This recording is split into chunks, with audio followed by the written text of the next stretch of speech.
Bismillahirrahmanirrahim. Assalamualaikum warahmatullahi wabarakatuh.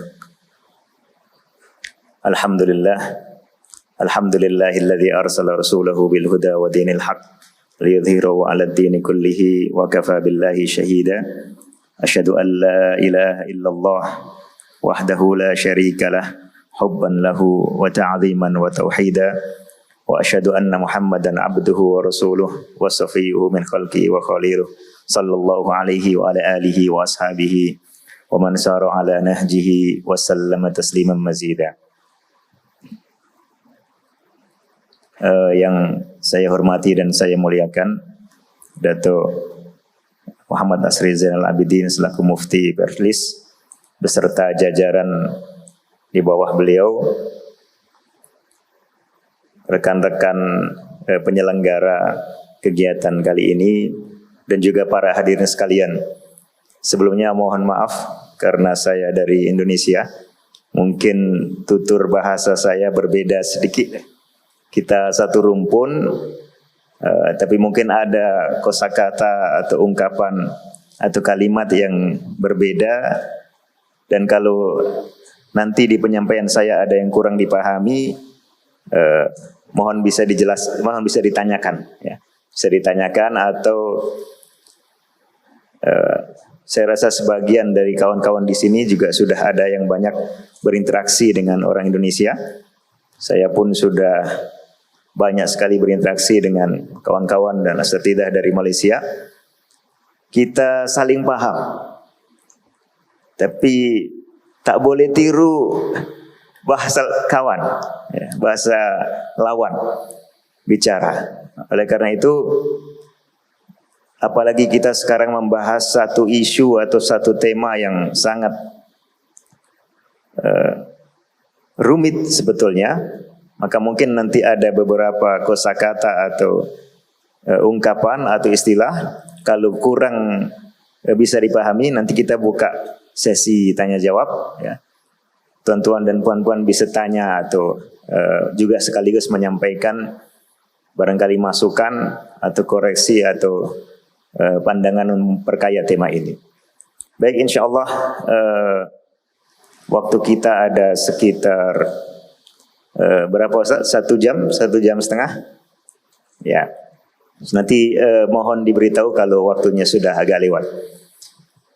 Para hadirin sekalian, tema ini tema yang cukup berat sebetulnya, karena dia mengandung banyak isu-isu teknis di dalam masalah akidah, akan tetapi sekaligus menjadi tema yang sensitif karena menyangkut percanggahan antar golongan. Jadi kalau sudah menyangkut antar golongan, yang dirasakan bukan sekedar pemikiran atau pembahasan ilmiah saja, tapi biasanya juga berujung pada konflik di lapangan. Konflik antar orang, konflik antar kelompok, dan bahkan kadang-kadang sampai mengakibatkan pertengkaran dan peperangan serta urusan darah dan harta. Dan ini sudah pernah terjadi di zaman dahulu. Oleh karena itu kita selaku umat Islam yang diberikan amanah oleh Allah Subhanahu wa taala untuk senantiasa menjaga hati, menjaga pikiran, kemudian juga menjaga perkataan dan tindakan, maka jangan sampai ketika ada isu penting kita sama sekali tidak mengerti. Apabila itu menyangkut kondisi umat Islam, kemudian jangan sampai kita ikut masuk ke dalam isu tersebut tanpa bekal wawasan dan pengetahuan yang cukup, karena nantinya kita akan ikut menjadi unsur yang buruk di dalam isu tersebut. Termasuk isu ini, isu antara mazhab Asy'ari, mazhab Salafi, dan kita mengucapkan terima kasih kepada Datuk Mufti yang senantiasa punya semangat besar untuk mengembangkan keilmuan, ya, di Perlis, di Malaysia maupun secara umum, termasuk membudayakan kebiasaan untuk mudarasah ilmiah, membahas aneka macam persoalan agama secara ilmiah dengan kondisi yang damai, yang tenang, sehingga orang keluar dari sini yang ada dalam pikirannya adalah informasi baru, wawasan baru, ya, pengetahuan baru yang lebih jelas dibandingkan ketika dia belum datang. Dan dengan wawasan yang benar, yang baru sekaligus bagus, itulah seseorang akan bisa bertindak dan bersikap dengan bagus. Oleh karena itu saya mengharapkan kita semua yang hadir di sini nanti selepas keluar dari majelis harus beda dengan sebelum masuk, ya. Ada hal yang baru. Tapi kalau tuan-tuan puan-puan sudah paham semua isu ini, itu baru tidak apa-apa, keluar masuk sama. Tapi ketika keluar juga punya membawa semangat yang baru. Semangat yang baru untuk kebaikan umat Islam secara umum, ya. Yang tujuannya adalah meraih ridha Allah Subhanahu wa taala. Karena seorang muslim itu di dalam bertindak, ya, dan di dalam bersikap, baik sikapnya sikap yang damai maupun sikapnya sedang sikap konfrontasi, semuanya didasarkan untuk meraih ridhonya Allah Subhanahu wa taala. Baik, kita masuk ke tema, dan karena tema ini mengandung banyak rincian isu-isu yang cukup rumit. Kemarin dan tadi saya bicara musyawarah dengan Ustadz Khidir dan kawan-kawan. Kita coba ambil sisi-sisi yang mudah untuk dicerna orang umum, mudah untuk dipahami orang awam maupun orang terpelajar. Tetapi itu merupakan isu yang penting tanpa terlalu masuk ke detail yang rumit. Begitu, sepakat Bapak Ibu ya? Ya, insya Allah kita fokus nanti, karena tema yang diminta dari saya adalah perbezaan antara madhab salafi dan madhab asy'ari.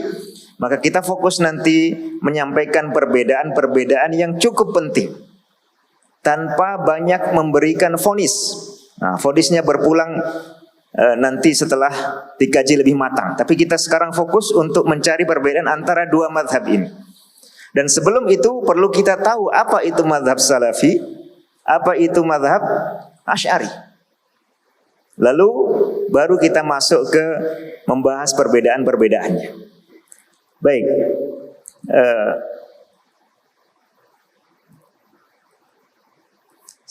saya tampilkan, ada terlihat di layar ya. Ya, salafi itu nisbah atau disandarkan, diatribusikan kalau dalam bahasa Indonesia ke as-salaf. Dalam hal ini adalah as-salaf as-soleh. As-salaf artinya orang yang terdahulu, as-soleh artinya yang baik. Nah, kita tahu dalam hadis Rasulullah menyatakan bahwa khairul quruni al-qarnul ladzi bu'itsu fihi, atau khairul quruni qarni, sebaik-baik generasi adalah generasiku. Generasinya Rasulullah yang isinya adalah para sahabat mulia.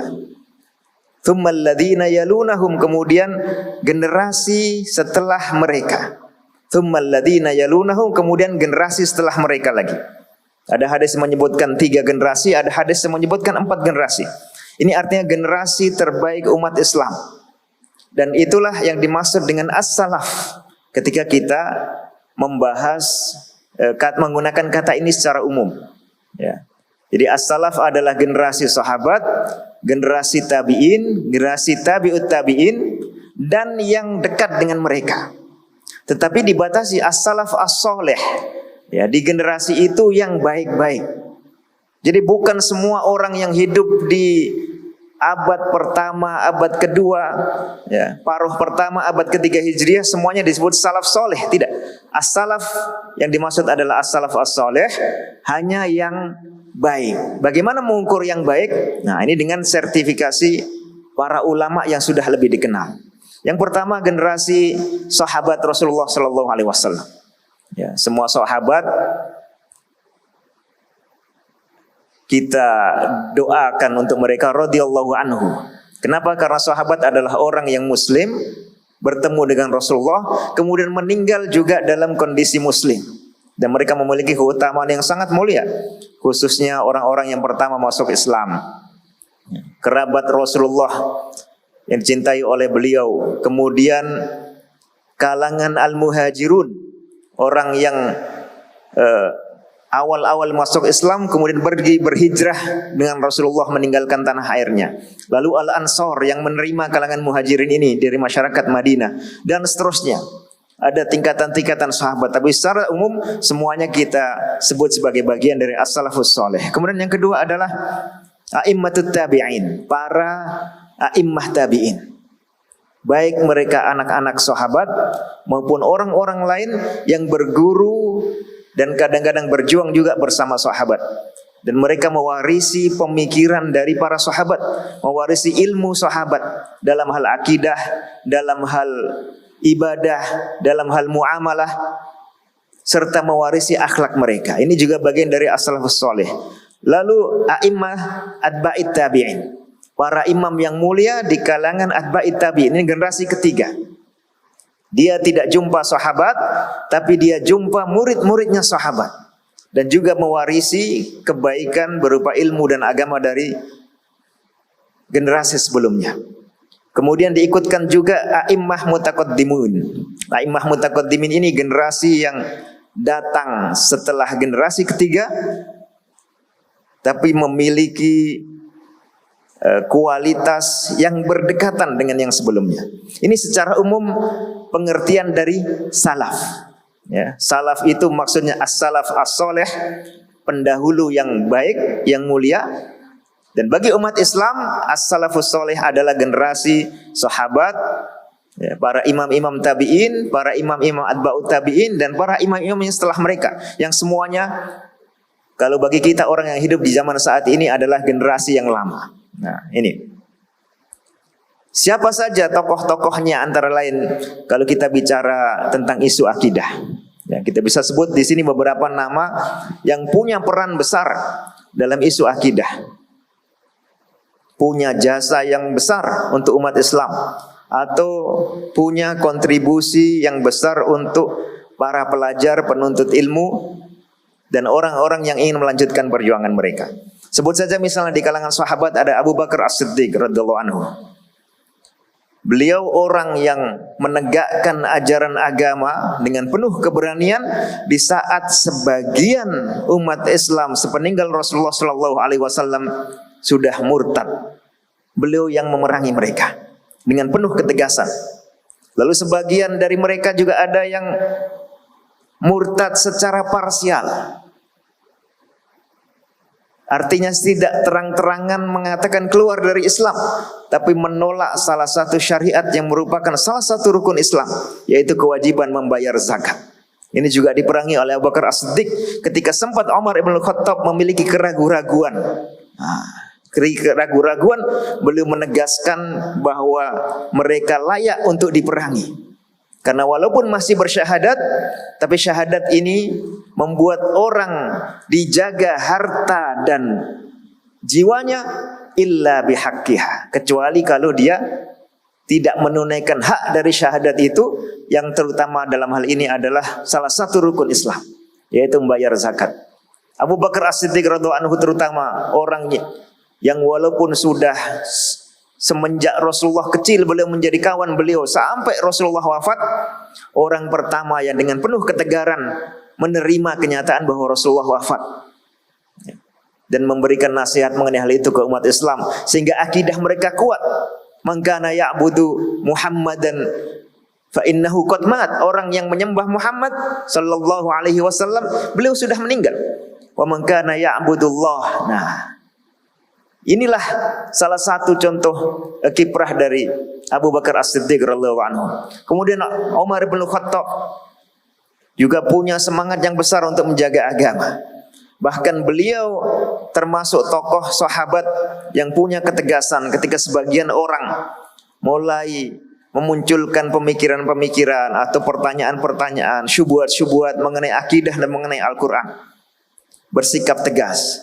Ya, salah satunya orang yang dikenal dengan nama Sabigh, beliau didik beliau hukum sehingga akhirnya taubat dari memunculkan hal-hal yang mutasyabihat.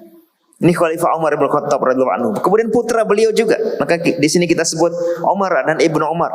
Ibnu Umar mungkin para pelajar yang biasa belajar di pesantren, di sekolah, belajar hadis, pernah membaca hadis tentang Malak Jibril alaihissalam yang datang ke Rasulullah bertanya tentang mal Islam, ya, pertama mal iman, kemudian mal Islam, mal ihsan.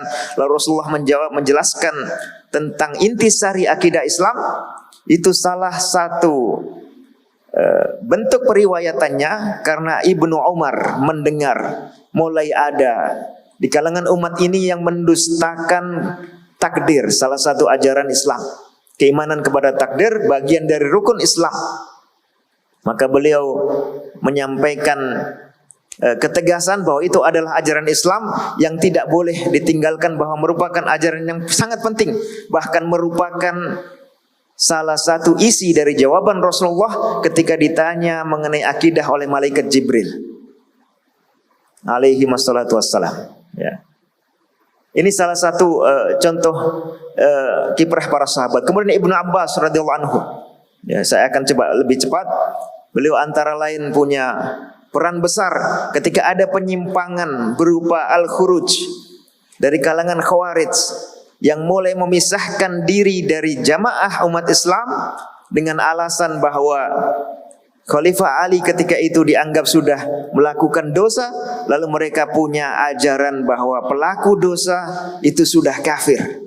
Dan kalau pemimpin sudah kafir, maka oleh mereka disikapi, ditinggalkan, bahkan diperangi. Lalu kemudian Ibnu Abbas radhiyallahu anhu termasuk yang punya peran datang untuk menyadarkan mereka. Di kalangan tabi'in, kita mengenal antara lain Khalifah Umar ibn Abdul Aziz radhiyallahu anhu. Beliau punya beberapa surat yang pada saat itu terutama berbicara mengenai pentingnya keimanan terhadap takdir di masa beliau. Yang ini sudah mulai ada dari kalangan umat yang mendustakan.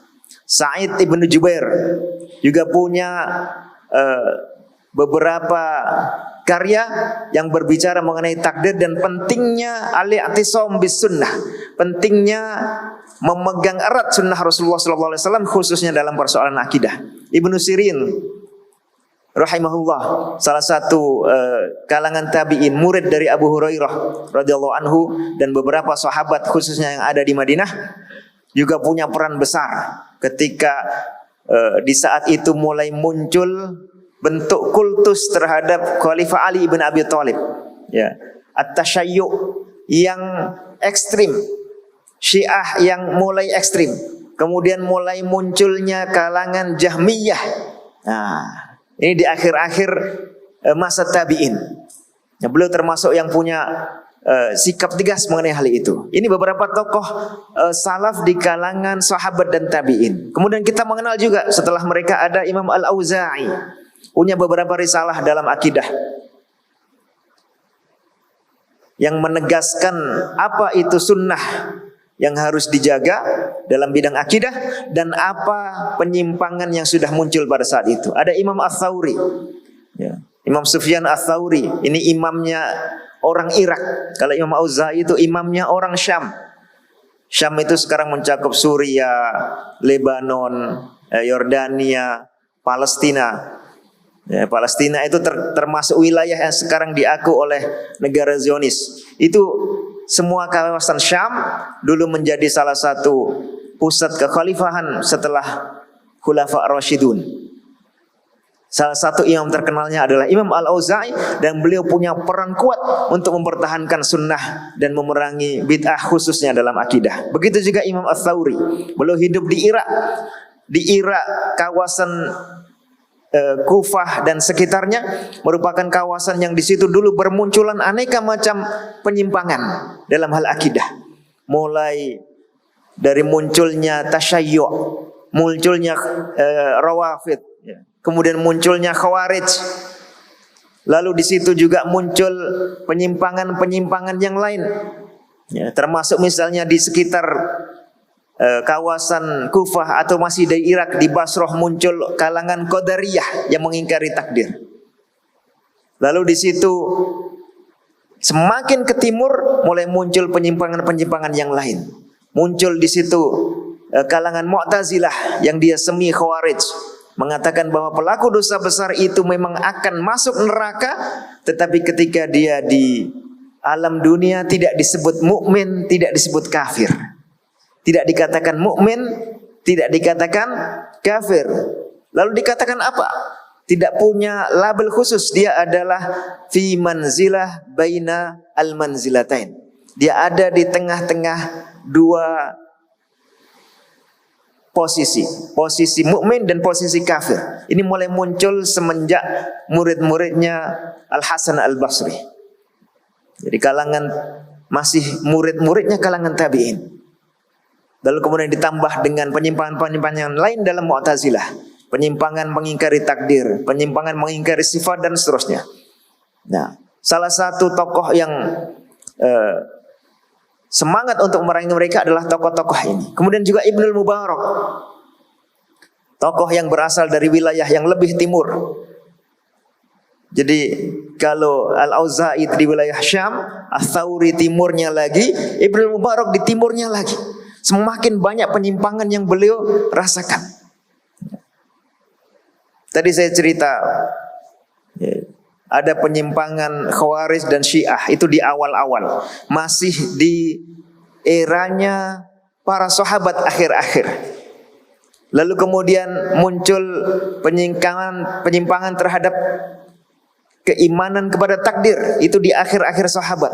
Di era-era seperti eranya Ibnu Umar, Abdullah Ibnu Umar, Abdullah Ibnu Abbas dan seterusnya. Lalu kemudian muncul lagi penyimpangan Mu'tazilah, itu sudah di era tabi'in.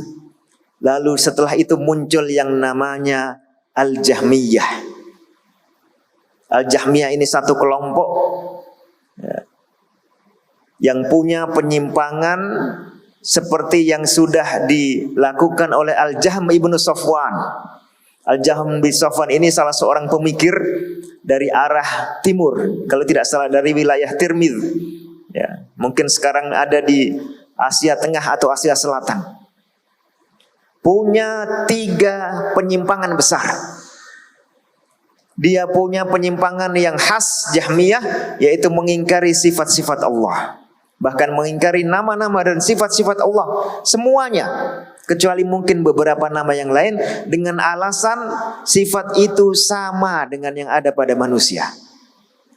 Lalu kemudian punya penyimpangan dalam hal masalah keimanan. Kalau tadi Khawarij mengatakan orang yang melakukan dosa besar itu kafir, kemudian Mu'tazilah mengatakan orang yang melakukan dosa besar itu tidak mukmin, tidak kafir, tetapi akan masuk neraka dan tidak bisa diberi syafaat. Maka ada juga kalangan yang menjadi lawan mereka, yaitu Murji'ah, yang mengatakan bahwa pelaku dosa besar itu masih mukmin sempurna, karena keimanan itu tidak bisa bertambah, tidak bisa berkurang bagi kalangan Murji'ah. Kemudian keimanan itu bagi kalangan Murji'ah hanya terbatas pada ucapan, atau terbatas pada ucapan dan kepercayaan dalam hati saja, atau terbatas pada kepercayaan dalam hati saja, atau terbatas pada wawasan saja, pengetahuan saja. Inilah Murji'ah yang ekstrim, yang pelopornya adalah juga Al-Jahm bin Safwan. Jadi dia menganggap bahwa iman itu tahu.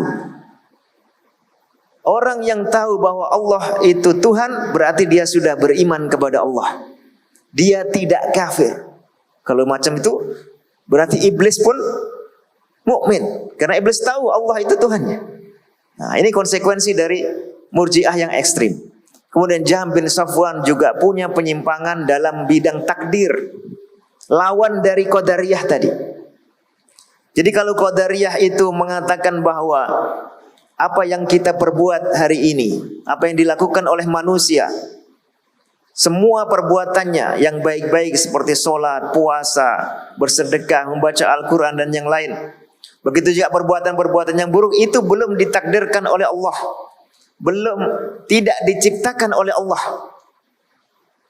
Maka kalangan Jabariyah ini sebaliknya, mengatakan bahwa semua perbuatan sholat, puasa, bersedekah, atau yang buruk-buruk seperti berzina, mencuri, minum minuman keras dan yang lain, ini semua pelakunya adalah Allah.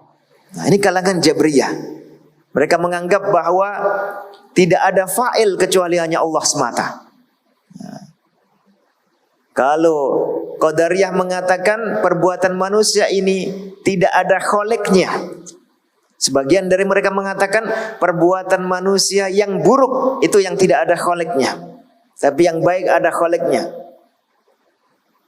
Kalau Jabriyah ini mengatakan semuanya itu pelakunya bukan hanya kholiknya adalah Allah Subhanahu wa taala. Nah, ini contoh penyimpangan yang sudah ada di era-era awal, ya, era-era akhir-akhir tabi'in dan setelah itu. Maka muncul para ulama-ulama ini. Ya. Setelah generasi mereka atau dekat dengan generasi mereka ada juga Ibnul Majishun, salah satu ulama besar yang ada di Madinah. Beliau pernah terjerumus pada penyimpangan, ya, karena kalam, kemudian taubat sehingga lebih mengerti mengenai penyimpangan-penyimpangan itu, sehingga penjelasan beliau lebih banyak dibanding ulama lain yang belum pernah menyimpang. Ibnul Mubarak juga hidup di wilayah yang di situ banyak penyimpangan, sehingga penegasan beliau tentang sifat-sifat Allah, tentang tingginya Allah di atas langit dan yang lain-lainnya lebih kuat dibanding beberapa ulama yang hidup di sekeliling masyarakat yang masih normal akidahnya. Imam Malik rahimahullah, gurunya Imam Syafi'i, gurunya banyak imam di generasi itu, juga salah satu ulama besar yang punya peran tegas dalam bidang akidah, dalam menjaga umat. Salah satunya seperti kita kenal, ada orang datang bertanya, kaifastawa, bagaimana Allah itu beristiwa atau bersemayam? Kata beliau, alistiwa'u ma'lum atau ghairu majhul dan seterusnya. Ini salah satu contoh sikap tegas, tapi beliau berada di lingkungan yang masih didominasi orang-orang berakidah lurus, sehingga strateginya adalah menjauhkan hal-hal yang buruk, jangan sampai ditanggapi. Beda halnya dengan ketika seseorang ulama itu hidup di wilayah yang sudah banyak penyimpangan, maka dia akan lebih getol untuk menghadapinya secara lebih rinci. Imam Asy-Syafi'i rahimahullah, salah satu murid Imam Malik, juga punya sikap yang tegas terhadap penyimpangan-penyimpangan tadi, ya. Dan beliau sudah menyampaikan beberapa ajaran akidah yang diriwayatkan sampai sekarang. Lalu kemudian Imam Ishaq Ibnu Rahuyah atau Ibnu Rahuwai, Ishaq Ibnu Ibrahim, ini salah satu juga imam besar di masa itu, juga dari wilayah timur. Kalau Imam Syafi'i, beliau lebih sering hidupnya di wilayah barat, di Mekah, di Madinah, pernah juga ke Irak lebih dari sekali. Kemudian akhirnya pergi ke wilayah Mesir. Kalau Imam Ishaq, kemudian setelahnya Imam Ahmad bin Hanbal, ini lebih sering di wilayah timur, wilayah yang sangat banyak penyimpangan. Nah, Imam Ahmad ini salah satu bintangnya Ahlus Sunnah wal Jamaah, salah seorang imam mutaqaddim, imam terdahulu, ya, yang juga penerus dari 3 generasi pertama, sahabat, tabi'in dan atba'ut tabi'in, dan menjadi ikonnya Ahlus Sunnah wal Jamaah. Karena beliau punya jasa besar ketika saat itu Daulah Abbasiyah, ya, di masa Al-Ma'mun, Al-Mu'tasim, ya. Di masa-masa itu ketika mulai ada penyimpangan akidah mengenai sifat-sifat Allah, yang penyimpangan itu sudah masuk ke wilayah penguasa. Bahkan dijadikan penguasa sebagai akidah resmi untuk menguji bahkan para ulama. Lalu kemudian yang tidak sesuai dengan mereka dipersekusi. Tentang paham apa persekusi, ya, dihimpit dengan kekerasan. Lalu tampillah Imam Ahmad tegas. Beliau tidak memberontak, merusak tatanan kekhalifahan yang secara umum masih menerapkan syariat Islam, tapi beliau punya sikap tegas untuk tidak mau menerima penyimpangan akidah. Oleh karena itu, beliau diibaratkan layaknya seperti Khalifah Abu Bakar As-Siddiq ketika sebagian masyarakat di lingkungan Islam itu melakukan kemurtadan, maka beliau termasuk ulama pahlawan yang tegas memperjuangkan akidah salaf as-soleh di saat ada penyimpangan, termasuk ketika penyimpangan itu dikeluarkan dengan undang-undang oleh penguasa, tapi dengan tetap menjaga stabilitas umat supaya tidak rusak.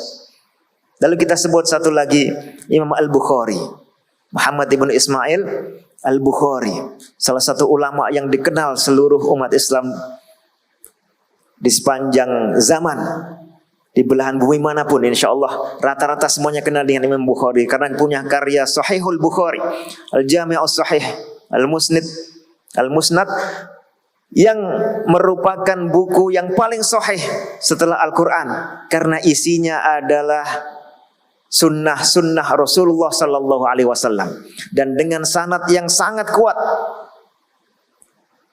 dari beliau sampai ke Imam Al-Bukhari, sehingga menjadi satu referensi yang sangat penting. Dan di buku itu pula Imam Bukhari punya perhatian besar terhadap masalah akidah, menjaga kelestarian akidah as-salaf as-soleh, akidah ahli sunnah wal jamaah. Di dalam kitab Sahihul Bukhari, terutama di bagian awal Kitabul Iman, ya, setelah kitab Bad'ul Wahyi, kemudian di bagian akhir ada kitab I'tisam, ada kitab At-Tauhid, Al-Iman war-Raddu 'alal Murji'ah. Kitab iman itu fokus utamanya membantah kalangan Murji'ah. Adapun kitab At-Tauhid ini fokus utamanya membantah kalangan Jahmiyah yang mengingkari sifat-sifat Allah yang ditetapkan dalam Al-Quran dan Sunnah serta menjadi ijma' para ulama. Beliau juga punya kitab khusus dalam bidang akidah di luar Sahih Bukhari, di luar Al-Jami'us Sahih, yaitu Khalqu Af'alil Ibad.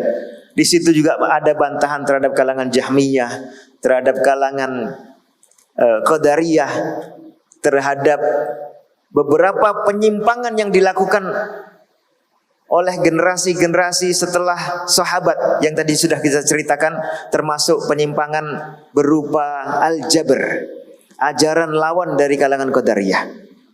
Nah, saya lihat jam dulu. Ya, insya Allah saya percepat sedikit supaya kita buka nanti sesi tanya jawab. Ya, ini beberapa tokoh salaf dalam isu akidah. Jadi kalau kita ditanya, kalau kita mengaku atau ada orang mengaku sebagai salafi, tanyakan siapa imamnya. Ini contoh-contohnya. Dari kalangan sahabat, dari kalangan tabi'in, dari kalangan atba'ut tabi'in, dari kalangan a'immah mutaqaddimin, serta para tokoh yang melanjutkan mereka. Kita sebut singkat tokoh-tokoh yang melanjutkan mereka. Ya. Dari generasi ke generasi, mungkin sampai di abad ke-8 Hijriah, ada Imam Ad-Darimi, Utsman ibn Sa'id, ya, murid dari Imam Ishaq bin Rahuyah yang tadi sudah kita ceritakan. Dan juniornya Imam Ahmad ibn Hanbal. Kemudian ada Imam Ibnu Qutaibah yang juga punya beberapa karya di bidang akidah, dan beliau ini terkenal sebagai khatibu ahli sunnah, sebagai ahli sastra dan ahli retorikanya ahlu sunnah wal jamaah karena kekuatan bahasa beliau. Ada Abu Hatim Ar-Razi, ini satu angkatan atau lebih muda sedikit dari Imam Al-Bukhari, ya. Itu dari ulama akidah sekaligus ulama hadis di wilayah Khurasan. Beliau punya kawan namanya Abu Zur'ah Ar-Razi. Keduanya pernah ditanya oleh Ibnu Abi Hatim Ar-Razi mengenai akidah Ahlussunnah wal Jamaah, lalu mereka mendiktekan dikenal dengan Aqidatur Raziyain. Imam At-Tabari, penulis tafsir At-Tabari. Imam Abu Ja'far At-Tabari ini punya juga karya dalam bidang akidah dan sering membahas persoalan akidah ini dalam kitab tafsirnya. Ibnu Khuzaimah, Imamul A'immah, salah satu ulama besar di dalam madhab Syafi'i dan juga merupakan salah satu murid Imam Al-Bukhari, punya kitab At-Tauhid yang menjelaskan sifat-sifat Allah dan bagaimana memahaminya dengan benar. Imam Al-Malati, Abul Husain Al-Malati, salah satu ulama yang juga punya perhatian besar terhadap isu akidah dan punya sorotan terhadap sekte-sekte atau firqah-firqah dalam bidang akidah. Ibnu Mandah, salah satu ulama besar, secara umum maupun kadang digolongkan sebagai bagian dari mazhab Hambali, ya, juga punya beberapa bantahan terhadap penyimpangan dalam bidang akidah. Lalu Al-Lalaka'i, penulis Syarhu I'tiqad Ahli Sunnati wal Jamaah, buku yang sangat tebal yang di situ isinya banyak nukilan akidah dari generasi sebelumnya. Ibnu Abdul Bar Al-Maliki. Ini salah satu ulama besar dari wilayah barat, dari wilayah Maroko dan sekitarnya. Kemudian Imam Al-Baghawi yang punya Syarh Sunnah. Kemudian As-Silafi, ini Abu Thahir As-Silafi, salah satu ulama rujukan penting dalam periwayatan aneka macam sanad hadis, sanad kitab-kitab dan yang lainnya. Punya beberapa bait-bait syair yang menjelaskan akidahnya, termasuk mendaftar siapa-siapa tokoh penyimpangan akidah sepanjang zaman. Kemudian Abdul Ghani Al-Maqdisi, salah satu ulama di mazhab Hambali, yang beliau wafat di penghujung abad ke-6 Hijriah, sebelum abad ke-7. Salah satu tokoh yang juga sempat dipersekusi akibat konflik antara Salafi dan Asy'ari di masanya. Dan beliau punya karya dalam bidang akidah, Al-Iqtisad fil I'tiqad, sangat kuat ingin menjaga tradisi dari as-salaf as-saleh, tidak memasukkan pemikiran-pemikiran baru yang tidak sesuai dengan ajaran mereka. Ibnu Qudamah Muwafaquddin, salah satu tokoh terbesar dalam mazhab Hambali sepanjang sejarah, juga punya bantahan, punya karya-karya banyak yang membantah penyimpangan, khususnya dalam persoalan tingginya Allah di atas arsy dan dalam persoalan kalamullah, persoalan bahwa Al-Quran itu adalah kalamullah dan bukan makhluk.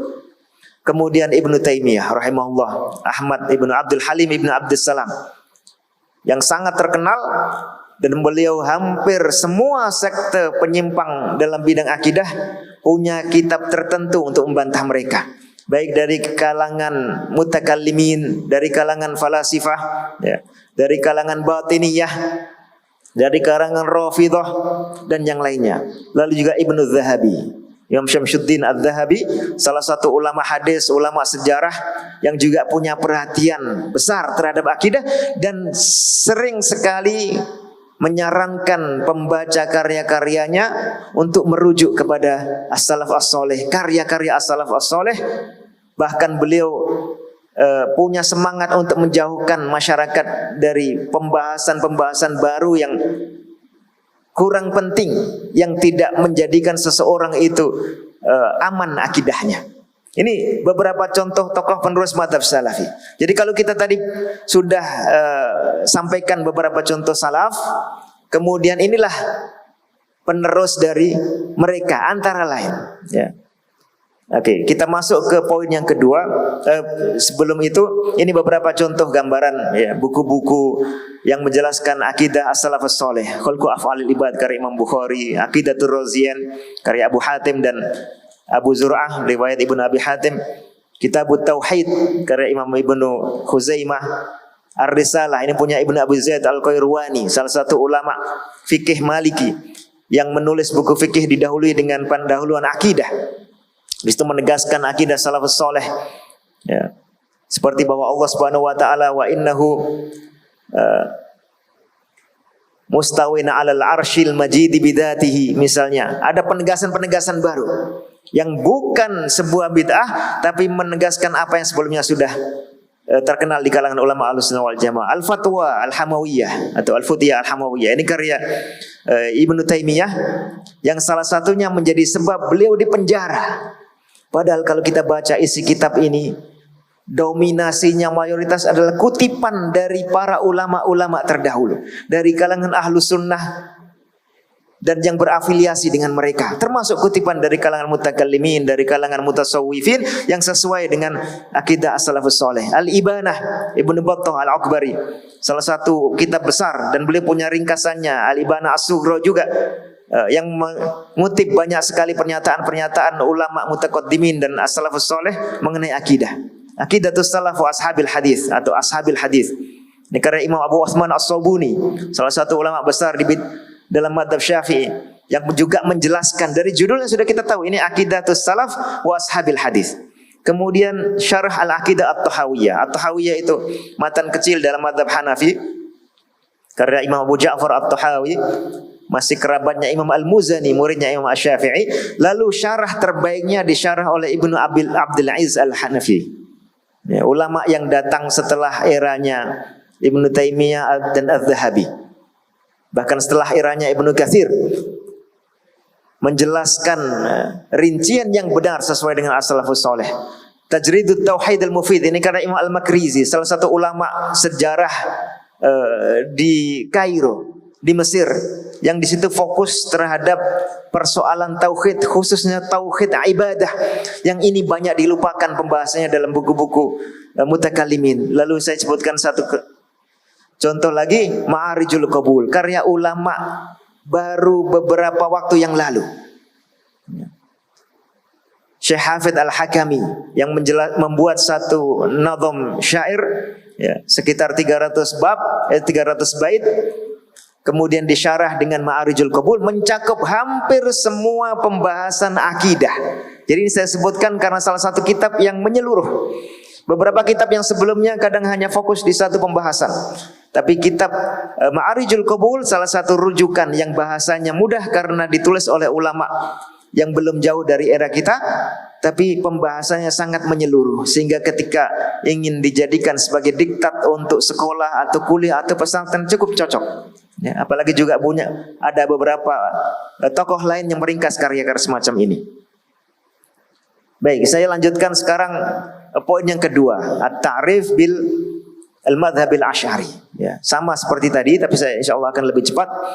Pertama kita mulai dari nama. Asy'ari itu nisbat ke Abul Hasan Al-Asy'ari, Ali ibnu Ismail, salah satu tokoh yang hidup di Basrah, kemudian nanti hidup juga di Baghdad. Tokoh ini lahir di sebuah keluarga yang pimpinannya adalah seorang Mu'tazilah terkenal, Abu Ali Al-Jubba'i, bapaknya Abu Hashim Al-Jubba'i. Dan mayoritas sejarawan sepakat termasuk dari kalangan Asy'ariyah bahwa beliau sempat sekitar 40 tahun, mungkin menghitungnya semenjak kecil, hidup sebagai seorang Mu'tazilah atau hidup dalam lingkungan Mu'tazilah, lalu memisahkan diri dari mereka, menolak pemikiran Mu'tazilah, kemudian berafiliasi dengan Ahlus Sunnah wal Jamaah, atau dalam bahasa beliau berafiliasi dengan Ahlus Sunnah wal Hadis, sehingga belajar kepada Zakaria As-Saji. Beliau menerima banyak sekali pengajaran tentang akidah Ahlul Hadis, yaitu akidah As-Salafus Saleh. Lalu beliau tuangkan itu antaranya dalam bukunya Maqalat Al-Islamiyyin. Tapi masih ada sisa-sisa beberapa pemikiran ketika era Mu'tazilah maupun pemikiran baru yang mengkantar Mu'tazilah, tapi pergi dari satu ekstrim ke ekstrim yang lain. Pergi dari ekstrem kanan ke ekstrem kiri. Pergi dari ekstrem Qadariyah ke ekstrem Jabariyah. Lalu di akhir hayatnya juga beliau belajar lagi dengan ulama-ulama di Baghdad, ya, khususnya dari kalangan Hanabilah, sehingga menulis buku Al-Ibanah an Usulid Diyanah. Ini Abul Hasan Al-Asy'ari yang dikenal sebagai orang yang taubat dari Mu'tazilah dan berafiliasi dengan Ahlus Sunnah wal Jamaah. Tapi dalam beberapa isu dinilai ada beberapa hal yang berbeda dengan Ahlul Hadis.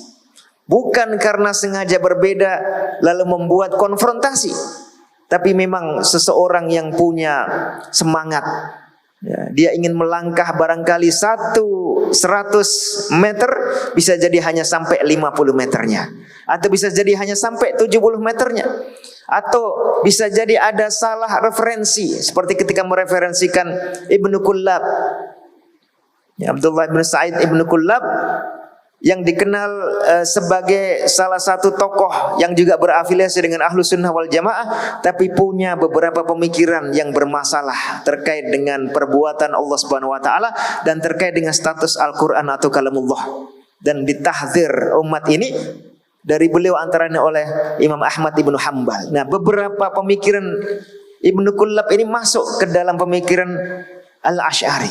Kalau kita baca pada konsep beliau tentang fi'il dan maf'ul, ya, kadang-kadang lebih ekstrim daripada konsepnya Ibnu Kullab. Lalu kita baca konsep beliau terkait dengan Al-Quran.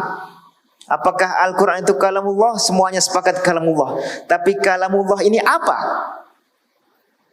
Apakah kalamullah itu hanya makna saja?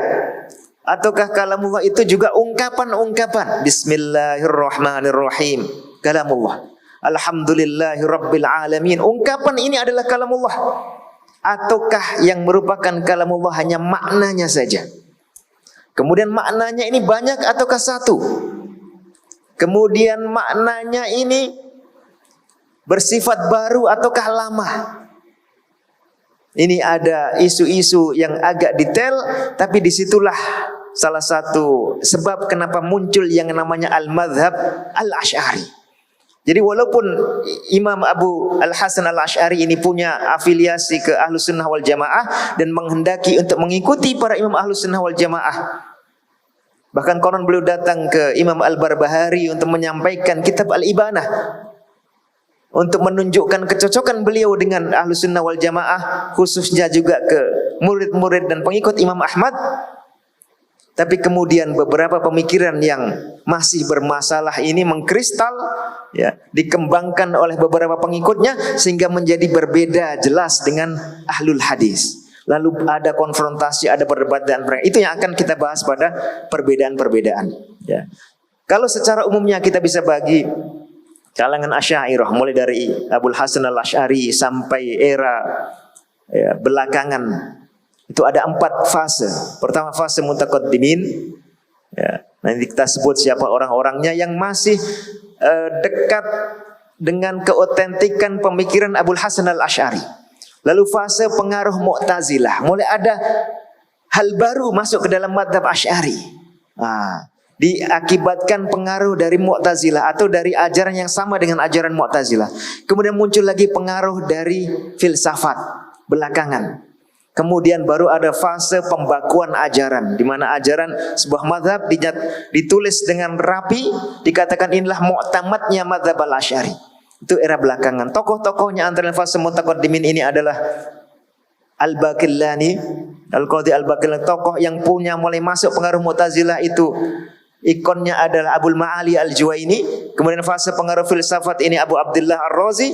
Kemudian fase pembakuan ajaran ini oleh As-Sanusi atau As-Sinnausi, ya, dengan beberapa karya beliau. Kita lihat secara ringkas juga tokoh-tokoh Asy'ariyah yang cukup berpengaruh. Kalau sebelum Asy'ariyah tadi proto itu artinya generasi yang mendahului. Ya, itu pemikirannya dari tokoh-tokoh semisal ini, Ibnu Kullab, Imam Al-Harith Al-Muhasibi, kemudian Abu Ali Al-Qalanisi. Ini satu angkatan atau lebih tua sedikit dari Imam Al-Asy'ari. Kemudian tokoh di dalam madhab Asy'ariyah itu yang menjadi rujukan utama, ya, yang di situ kita ketahui isi dari madhab Asy'ari. Nah, terutama ini Al-Asy'ari, kemudian Al-Qadhi Abu Bakar Ibn Thayyib Al-Baqillani, ya. Ini salah satu tokoh Asy'ariyah terbaik sepanjang zaman. Kemudian Ibnu Furaq, ya, Abu Bakar Ibnu Furaq dari wilayah timur, masih kalangan mutaqaddimin, ya. Lalu kemudian Abdul Qadir Al-Baghdadi, ya, kurang punya pengaruh merata ke perjalanan madhab, tapi punya kitab-kitab yang cukup lengkap mengenai akidah.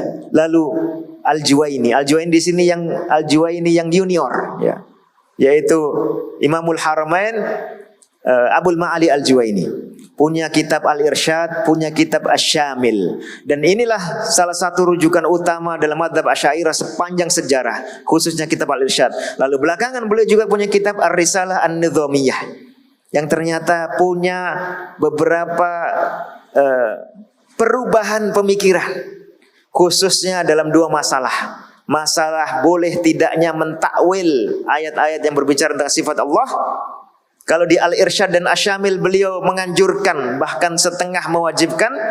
Kalau di Risalah Nidhamiyah ini mengharamkan. Lalu kemudian punya rujuk atau berubah pemikirannya dalam masalah takdir dan menyerukan tidak usah kita taklid, ya. Mudahnya itu tidak usah kita taklid dengan pimpinan madhab kita Abul Hasan Al-Asy'ari, ya. Tapi harus berani memberikan koreksi dalam persoalan tentang takdir Allah. Apakah hamba itu adalah pelaku dari perbuatannya atau bukan? Apakah kemampuan hamba dalam berbuat itu punya pengaruh atau tidak? Ada kesan langsung atau tak? Nah, ini Di situ beliau terang-terangan berbeda dengan Asy'ariyah dalam masalah takdir. Padahal ini salah satu masalah yang khas sekali dalam mazhab Al-Asy'ari. Ya, masalah teori kasab Al-Asy'ari. Kemudian Al-Ansari, ya. Al-Ansari ini muridnya Al-Juwaini, ya. Dan juga yang mensyarah kitab Al-Irsyad, ya. Kemudian Al-Ghazali juga salah satu murid Al-Juwaini, tapi lebih punya independensi. Beliau punya beberapa kitab akidah yang khas Asy'ariyah. Ya, satu kitab matan ringkas yang dimasukkan dalam Ihya Ulumuddin. Kemudian punya juga Al-Iqtisad fil I'tiqad. Lalu belakangan beliau juga menulis Iljamul Awam an Ilmil Kalam. Ingin menjauhkan ilmu kalam yang sudah diperjuangkan tadi dari kalangan awam. Artinya cukup dia diibaratkan obat yang kalau diberikan kepada orang sehat justru akan membuatnya sakit. Obat ini hanya diberikan kepada orang yang sakit, itu pun diberikan dalam kadar yang singkat. Dan Al-Ghazali ini salah satu tokoh pertama dalam mazhab Asy'ari yang secara rinci mengkonsepkan metode tafwid dalam sifat-sifat Allah Subhanahu wa taala. Ya, yang sudah disinggung oleh gurunya Al-Juwaini dalam Risalah Nizamiyah, tapi kemudian rincinya secara tegas dilakukan oleh Al-Ghazali dalam Iljamul Awam. Lalu Asy-Syahrastani, Abul Fathah, ini murid dari Al-Ansari, Abul Qasim Al-Ansari yang merupakan muridnya Al-Juwaini. Punya beberapa karya yang lebih independen. Ya. Beliau punya karya Nihayatul Iqdam fi Ilmil Kalam. Lalu punya buku juga yang membantah kalangan falasifah. Lalu kemudian punya buku Al-Milal wan Nihal yang menjelaskan aneka banyak sekte, terlepas dari tingkat keakuratannya ketika menyampaikan pandangan para sekte. Tapi ini salah satu tokoh yang punya pengaruh besar. Dan salah satu pemikiran Asy-Syahrastani yang bagus dalam mazhab Asy'ariyah adalah pemikiran beliau bahwa seorang manusia mengenal Allah Subhanahu wa taala itu tidak harus melalui dalil. Tapi sudah cukup dengan fitrah dia bisa mengenal Allah Subhanahu wa taala, sehingga tidak tertuntut harus melakukan nazar atau analisa untuk sampai pada kesimpulan baru kemudian beriman. Nah, ini sesuatu yang unik dalam mazhab Asy'ariyah karena umumnya kalangan Asy'ariyah mengatakan bahwa pengetahuan terhadap Allah itu tidak badihi, tidak otomatis, tidak fitri, tapi harus dihasilkan dengan usaha berupa nazar atau analisis. Kalau tidak ada analisis berarti dia hanya taklid akidahnya. Lalu nanti kita sebut di bagian akhir ya, As-Sanusi ini termasuk tokoh yang menganggap bahwa beriman karena taklid itu tidak sah. Kalau orang beriman imannya tidak sah, berarti apa status dia? Kafir. Ya. Oleh karena itu As-Sanusi menulis banyak buku untuk mengajari umat Islam menurut versi dia agar mengenal akidah berdasarkan dalil supaya imannya sah, supaya mereka tidak masuk neraka. Maka punya buku Al-Kubra, ya. Al-Aqidah Al-Kubra. Ini julukannya. Tidak cukup diringkas menjadi Al-Wusta, kemudian menjadi As-Sughra, kemudian menjadi Sughra. Kemudian juga ada Aqidatun Nisa wal Wildan, akidah untuk kalangan ibu-ibu dan anak-anak kecil yang mudah dipahami oleh kalangan awam. Untuk apa? Karena semangat jangan sampai mereka tahu akidah hanya taklid, bukan berdasarkan dalil. Karena anggapan bahwa kalau hanya berdasarkan taklid atau tidak berdasarkan dalil, akidahnya tidak sah, imannya tidak sah, dan konsekuensinya sangat berat. Padahal akidah ini sudah dikenal sejak zaman Rasulullah Shallallahu Alaihi Wasallam. Secara fitrah manusia sudah mengenal Allah dan seterusnya. Kalau orang sudah tahu dan yakin, lalu keyakinan dan pengetahuan itu sudah sesuai dengan kenyataan, maka tidak perlu dituntut untuk berdalil. Apalagi dituntut untuk menganalisis. Apalagi dituntut untuk ragu terlebih dahulu supaya mencari dalil. Kita semua misalnya tahu bahwa kita ini ada, ya. Kita tahu bahwa kita ini ada tanpa dalil, karena ini sudah kita rasakan langsung. Dan yang diperlukan dalil itu adalah sesuatu yang memang belum diketahui secara meyakinkan. Kita ada juga Ibnul Arabi, murid dari Al-Ghazali. Beliau salah satu ulama di kalangan timur, di kalangan barat ya, dari wilayah Maroko dan sekitarnya. Ada Abu Abdullah Ar-Razi, salah satu tokoh konseptor besar dalam madzhab Asy'ariyah yang bersikap kritis, tidak hanya menerima begitu saja ajaran dari mutaqaddimin, ajaran dari Al-Juwaini, tapi mengkritisi argumentasi mereka satu demi satu.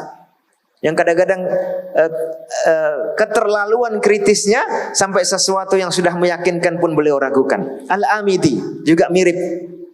Abul Hasan Al-Amidi ini salah satu tokoh pemikir Asy'ariyah yang sangat kritis.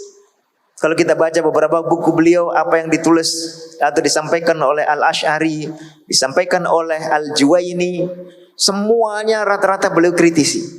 Lalu kadang-kadang tidak ada lagi yang diterima sehingga beliau mengajukan argumentasi baru. Argumentasi baru itu belum tentu lebih kuat daripada yang sebelumnya. Nah, ini persoalannya. Karena itu Al-Amidi dikenal sebagai tokoh yang sering tawakuf, sering abstain, tidak punya sikap tegas. Jadi ternyata kadang-kadang seseorang ketika mendalami kalam, dan bukan kadang-kadang ya, sering dia menemukan argumentasi pihak yang ini dengan yang ini berbenturan sehingga sulit bagi dia mengambil keputusan. Biasanya dua-duanya memang keliru. Yang benar adalah pilihan yang ketiga. Lalu Al-Baydawi, ya, ini masih satu haluan dengan Ar-Razi. Kemudian Al-Iji, ya, punya kitab terkenal, ya, Al-Mawaqif, yang kemudian ketika disyarah dia menjadi kitab, salah satu kitab induk kalangan belakangan madzhab Asy'ari, tapi tidak memiliki banyak penambahan opini baru selain yang sudah disampaikan oleh kalangan mutaqaddimin, kalangan yang sudah terpengaruh Mu'tazilah, dan kalangan yang sudah terpengaruh falasifah. Nah, saja Al-Iji dikenal punya keunikan dalam madzhab Asy'ari. Beliau mengatakan bahwa kalamullah itu ada hurufnya. Kalamullah yang sifat Allah itu ada hurufnya. Ini sesuatu yang unik dalam madzhab Asy'ari. Bahkan beliau berusaha menisbatkan itu kepada Abul Hasan Al-Asy'ari sendiri sebagai salah satu qaul dari dua qaulnya. As-Sanusi yang tadi sudah kita bahas ya. Ada yang membacanya As-Sinnausi. Kemudian Al-Bajuri ini salah seorang tokoh belakangan ya, salah seorang syekh dari Al-Jami' Al-Azhar atau masjid atau Universitas Al-Azhar. Beliau antara lain mensyarah beberapa kitab akidah termasuk kitabnya As-Sanusi ya, dan punya beberapa perbedaan dengannya. Oleh karena itu kalau kita ingin melihat bagian akhirnya perjalanan madzhab Asy'ari, kita antara lain bisa mengambil karya-karya dari dua tokoh ini, As-Sanusi dan Al-Bajuri rahimahullah. Nah, sekarang yang terakhir. Sebelum itu kita tampilkan beberapa contoh referensi. Ini Al-Luma' karya Abul Hasan Al-Asy'ari, salah satu kitab yang awal beliau tulis ketika keluar dari Mu'tazilah. Ini Al-Luma' As-Shaghir, ada lagi Al-Luma' Al-Kabir. Al-Luma' ini juga sudah disyarah oleh Al-Baqillani. Ya, di situ masih jelas kentara konsep kasabnya, kemudian jelas kentara konsep fi'il dengan fa'il dan seterusnya. Al-Ibanah an Usulid Diyanah juga kitabnya Al-Asy'ari. Al-Insaf karya Al-Baqillani, Al-Irsyad karya Al-Juwaini, ya, Al-Iqtisad fil I'tiqad ini karya Al-Ghazali, Nihayatul Iqdam Asy-Syahrastani murid dari muridnya Al-Juwaini, Kitabul Arba'in fi Usuluddin ini karya Ar-Razi, Afkarul Afkar ini salah satu karya besar punya Abul Hasan Al-Amidi, Aqidatu Ahli Tauhid ini As-Sanusiyah Al-Kubra ya.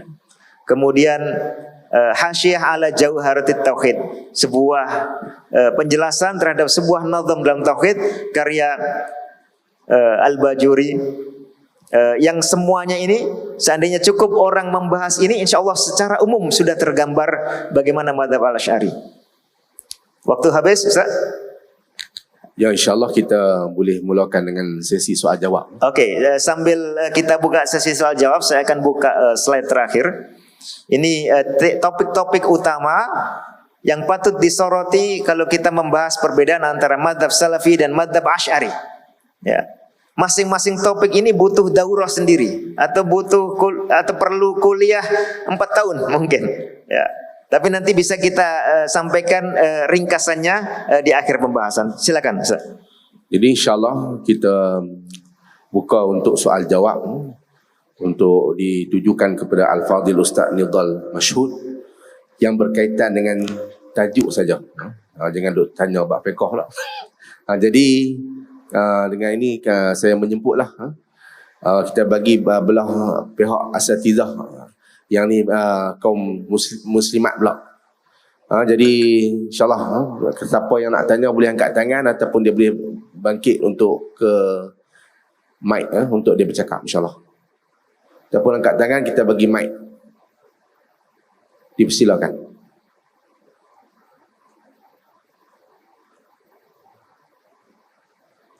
Sebab mic yang disediakan itu wireless tanpa wire. Ada tak muslimat? Ustazah-ustazah? Boleh duduk pun boleh. Duduk insyaAllah kita ada petugas yang boleh serah mic. Angkat tangan dia. Ada tak ustazah-ustazah?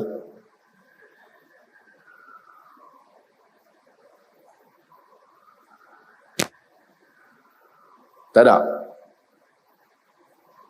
Ataupun boleh tulis. Tulis di kertas, saya ambil, saya kemukakan soalan di sini. Nah, kalau ada tulis di kertas tu angkat tangan, kami ada petugas yang boleh ambil kertas soalan tu. Ada tak? Ustazah-ustazah, sebab kita tak boleh tunggu lama ni untuk soalan, soal jawab.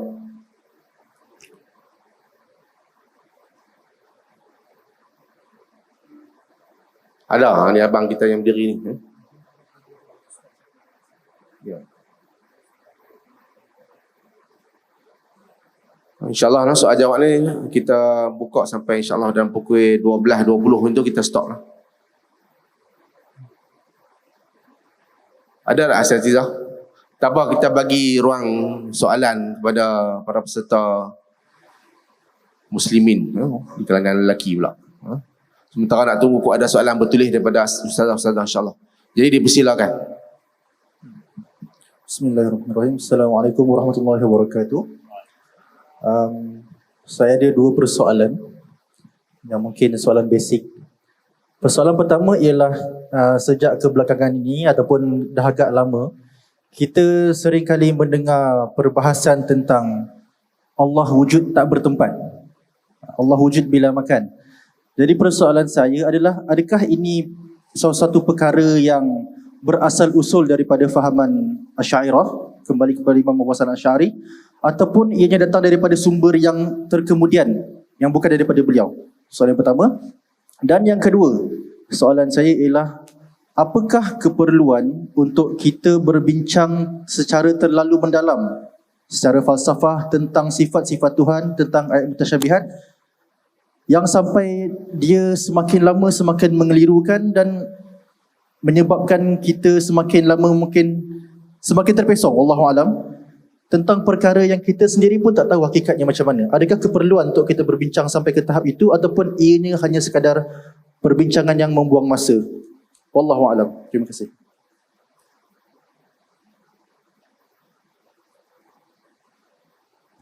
Masih ada tanya atau langsung jawab? Jadi insyaAllah Ustaz jawab yang dulu. InsyaAllah.